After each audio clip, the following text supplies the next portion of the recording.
Saudara, penerapan pemberlakuan pembatasan kegiatan masyarakat atau PPKM level 4 akan berakhir hari ini. Meski sudah berjalan hampir 1,5 bulan, angka kematian COVID-19 masih tinggi.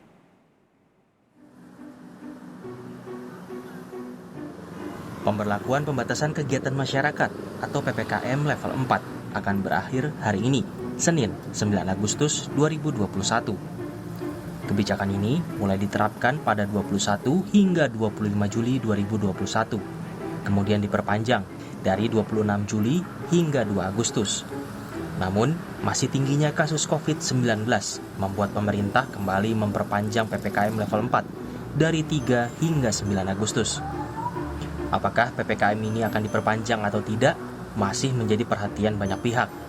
Masyarakat pun mempertanyakan apakah PPKM akan kembali diperpanjang atau tidak. Meski PPKM telah berjalan hampir 1,5 bulan dari awal diterapkan kebijakan PPKM darurat, angka kematian akibat COVID-19 di Indonesia masih tinggi. Selama 1 pekan terakhir perpanjangan PPKM level 4 dari 2 hingga 8 Agustus, angka kematian masih berkisar sekitar 1.500 orang per hari. Angka kematian tertinggi terjadi pada 4 Agustus dengan 1.747 kasus kematian. Dari hasil evaluasi, Presiden Joko Widodo menyampaikan bahwa ada pergeseran lonjakan kasus COVID-19 yang terjadi di beberapa wilayah di luar Pulau Jawa dan Bali. Ada 5 provinsi yang mengalami peningkatan kasus cukup tinggi, yaitu Kalimantan Timur, Sumatera Utara, Papua, Sumatera Barat, dan Riau. Presiden pun memberikan peringatan kepada pemerintah daerah yang mengalami peningkatan kasus COVID-19 agar mewaspadai lonjakan kasus ini. Selain itu, Presiden juga meminta kepada sejumlah menteri dan pejabat yang terkait untuk segera melakukan percepatan langkah pencegahan agar tidak terjadi lonjakan kasus di daerah lain. Kelihatannya ini terjadi pergeseran lonjakan dari Jawa Bali menuju ke luar Jawa Bali.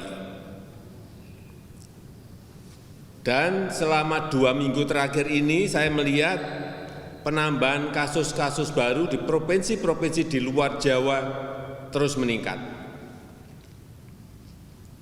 Di catatan saya 25 Juli di luar Jawa Bali berkontribusi 13.200 kasus atau 34%.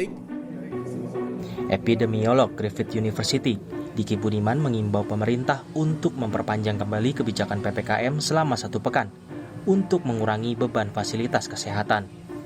Selain itu, Diki juga melihat masih tingginya angka kematian di tanah air menjadi bukti bahwa masih banyak kasus yang tidak terdeteksi. Nah, perpanjangannya tentu diserahkan pada pemerintah, namun bila kita melihat setidaknya perlu 1 mingguan lagi lah untuk mengurangi beban di Vaskes, sehingga tenaga kesehatan kita cukup memiliki waktu pemulihan, termasuk dalam 1 minggu ke depan ini sebetulnya perlu sekali yang menjadi PR kita selama ini, yaitu penguatan di aspek 3T dan tentu 5M yang akan menjadi jaring pengaman setelah PPKM ini dilonggarkan, turun leveling. Pemerintah telah melakukan evaluasi sejumlah aspek, mulai dari laju penularan COVID-19 hingga kondisi masyarakat. Selain itu, kondisi sosial ekonomi masyarakat juga menjadi indikator penting dalam memutuskan diperpanjang atau tidaknya penerapan pembatasan kegiatan masyarakat. Tim Liputan Kompas TV.